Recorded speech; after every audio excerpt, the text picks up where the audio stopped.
Okay, another unboxing. This time it's a JDM-188, which most closely represents the Cat 963 tracked loader. I just got it from Toucan Hobbies, ordered it a couple weeks ago. It made it here from China via DHL in just a couple days, and it's here.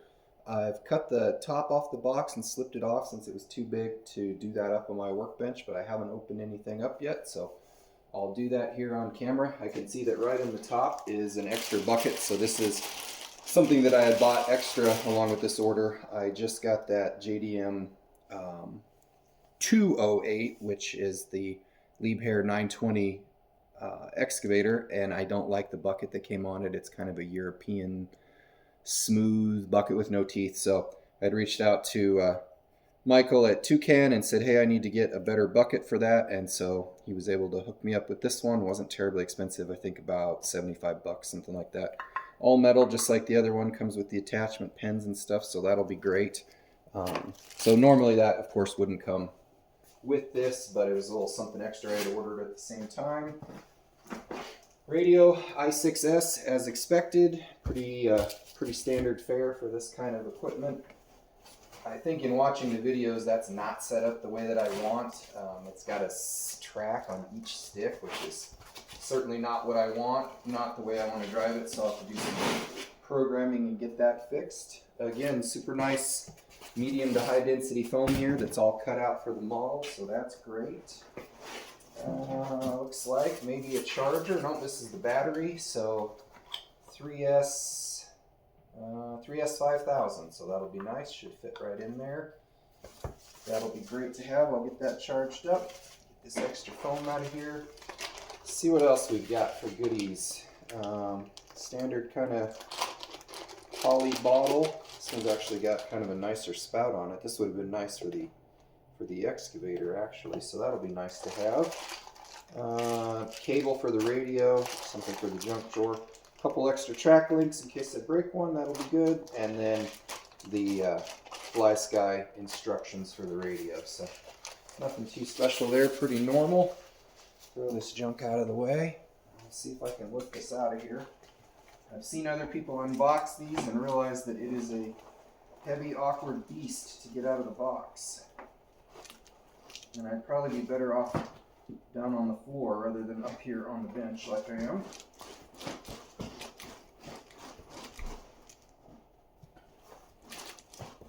It is heavy. I'm going to stop for a second. I'll come back. I'll have it out of the box and on the bench. I don't want to break it.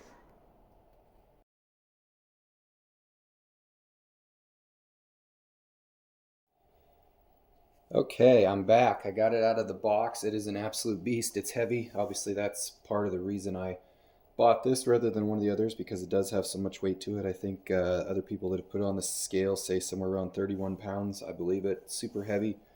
Fit in the box really well. The foam was perfect all around it, kept it safe. I don't see any major problems with it at all, aside from the fact that the back door simply will not shut.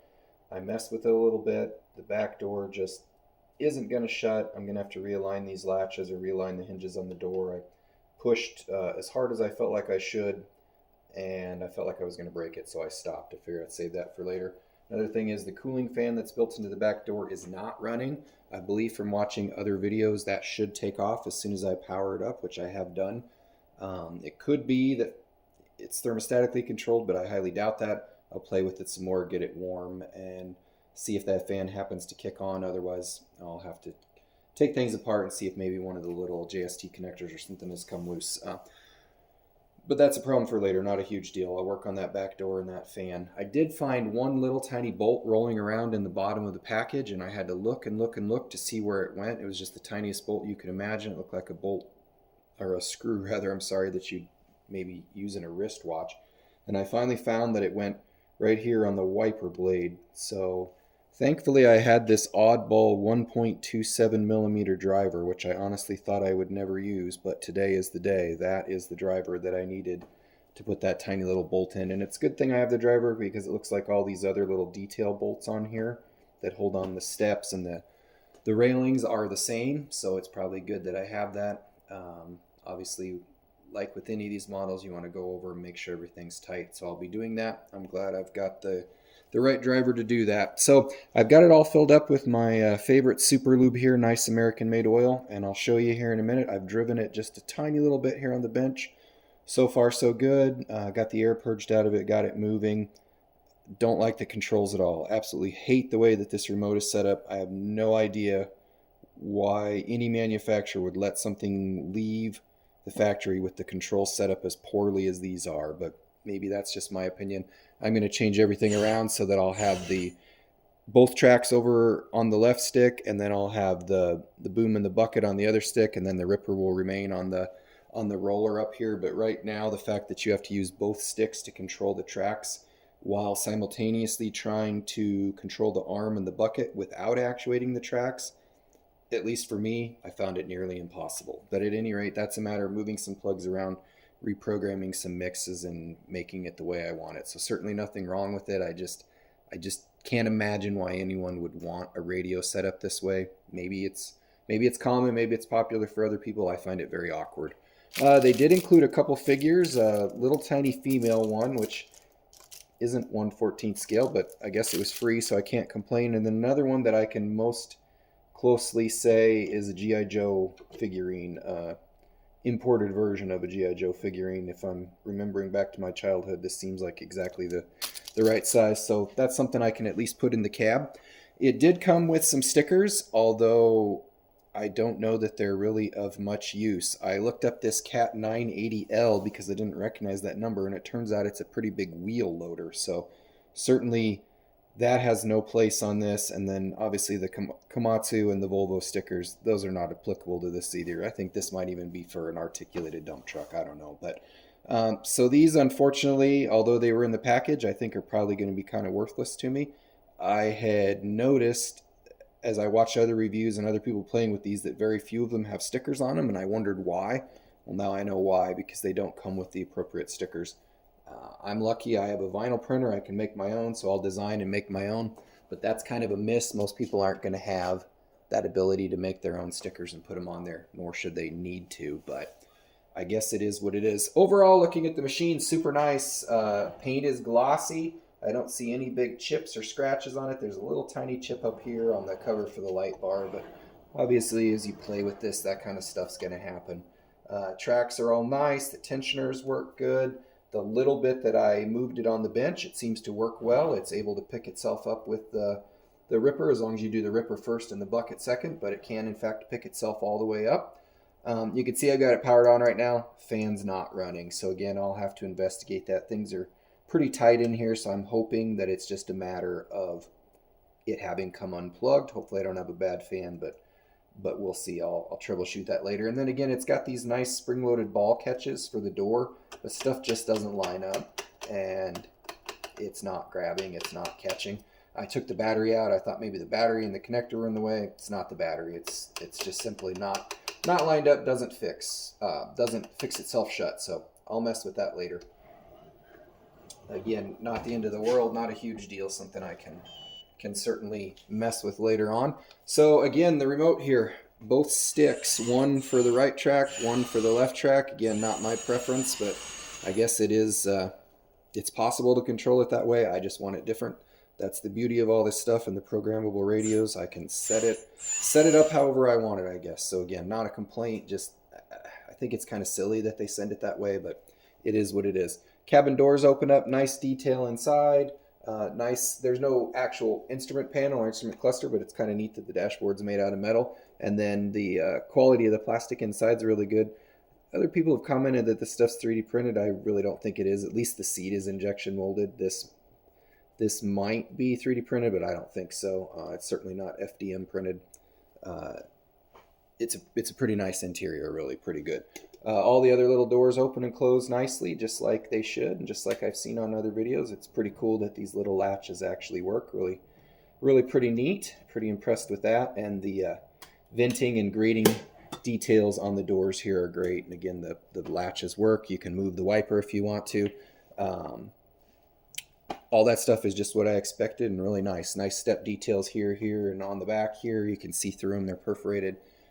Really nicely put together all in all, at least in my first 5 minutes of looking at it. So I'll just show you a couple of the features here. We could turn the lights on. I'm sorry, turn the sound on rather. It's got a horn also. Plenty loud. I've got it about 2/3 of the way turned up right now. Plenty of volume. One thing that I have noticed so far is that the sound, or the throttle rather, only seems to be tied to the 2 tracks. It does not respond to any changes in the hydraulics. I suppose on the real machine that might be somewhat accurate. I'm not an operator, but I would think that the diesel engine probably ramps up some when the hydraulics are doing their thing, but at least for the sake of this model, that is not the case. I'm going to turn the sound off now since it's so loud. We've got lights on the front, simple on and off. It's on this 2-position switch D, so you simply turn it on and back off. They're nice lights, 4 in the front, 2 on each side, and then 2 in the back. So it should be kind of fun to play with it maybe in low light conditions. I'll turn on the pump here.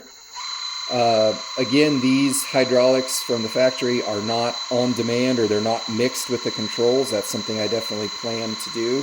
I will, of course, use one of the mixes for the tracks to get it on one stick, and then I will use at least 2 more mixes to have the hydraulics work on demand, so that they'll only work when I actuate the stick rather than having the pump run all the time. So on your right stick, we've got up and down for the arms. Nice and smooth. I think I've got all the air purged out of it now. It goes nice and high. And then on the left stick, we've got our bucket. So I've got a hydraulic dump truck coming soon. I think this is going to be nice and tall and able to dump into that, so that will be pretty neat. And then again, our tracks on either side, and then our rippers in the back here. I need to be careful because that door doesn't open. So I will play with it a little more, maybe add to the video, but for now there's some views of it operating on the bench.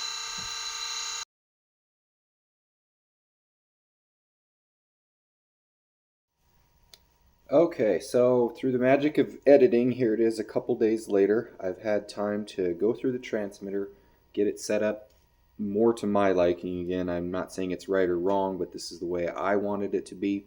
Perhaps the way it came that seems so unintuitive and silly to me is the way it should be, but I just didn't like having the 2 tracks on the forward and back function of each stick. I wanted them combined in a tank type mixed fashion, all in the left stick, so I could drive with one thumb, or if you're a pincher, with one set of finger and thumb, and then I could do the controls for the bucket on the right stick.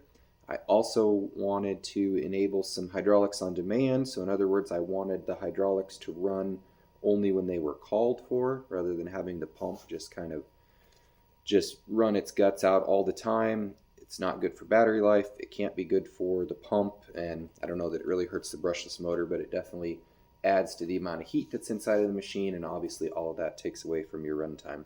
So I've got that all enabled now. I've got the transmitter set up the way I want.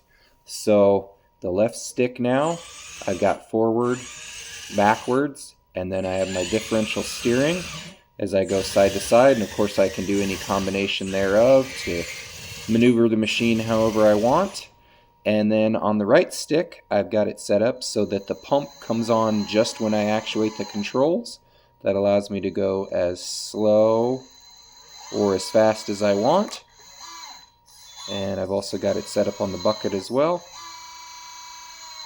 Now this radio only has 4 mixes, and since I've utilized 2 of them for the track mixing and then 2 more for these controls, I'm not able to actuate the rear ripper through hydraulics on demand, so I do still have to turn on the pump if I want to actuate the rear ripper. But I don't think it's something I'm going to use very often. Honestly, I think I may actually take those ripper shanks out. They're just held in with 3 little cotter keys. As I've used the machine a little bit more here, my use case scenario 90% of the time is probably going to be like a crazy guy here with dirt dumped out on my garage floor, just playing inside. Not really much ripping to be done. If I am lucky enough to go to a show somewhere, or maybe take it outside to a real construction site or something like that, if I'm brave enough to do that without getting laughed at, maybe I'll reinsert those ripper shanks. But really here, as I start to climb over piles of dirt and stuff, it gets in the way as much as anything. they tend to scrape on the ground even when they're raised all the way up like this if you start to climb a hill. So I might actually just take those off, and that rear ripper isn't going to see a lot of use probably for me, but it's nice to have it there. No big deal to flick on the switch if I need to. Everything's working great on the machine. I've probably driven it close to 2 hours now. The battery seems to last close to an hour with these hydraulics on demand enabled. To me, that's great. If you can get an hour of play scooping and loading dirt on a battery, I think that's great. I usually have the sound on and the lights on too, so that certainly contributes to that battery life, and would be a little bit better if I shut both of those things off, but happy with it. I was able to get the problem with the rear door not closing fixed. I actually had to take the little ball bearing detent latches off, flip them over 180 degrees, rotate them, reinstall them, and I had to adjust the ball detent so that they grab and they'll hold the door shut, but they're not grabbing so hard that you simply can't open or close the door. So I got that adjusted, not a big deal.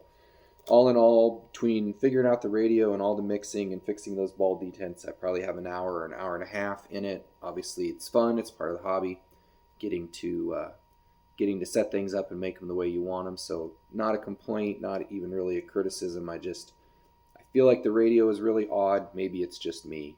Maybe I'm the only one who wants the controls like this, but I just can't. I tried to like it. I tried to drive it. I tried to have my kid, who's more corded than me, drive it. It was just so unnatural to have the tracks on two separate sticks, and then combined with the fact that you also had your bucket and arm controls on those same sticks, trying to not bump or nudge the bucket when you were driving it was just nearly impossible for me. Again, personal preference, not the end of the world with the programmable radio. It can all be changed, obviously. So I'll scoop a couple of dirt buckets here into the Toucan dump truck. Just got this yesterday. I have a separate review video of this posted. Super happy with this truck. That's not what this video is about, but couldn't be happier with it. Metal chassis, metal drive line, 6-wheel drive, super beefy, great suspension articulation, does a nice job dumping too. So if you're in the market for a dump truck, maybe that's something you want to take a look at. But again, this video is about the JDM track loader. I will do a couple scoops of dirt here, and then that'll be it. Thanks for watching.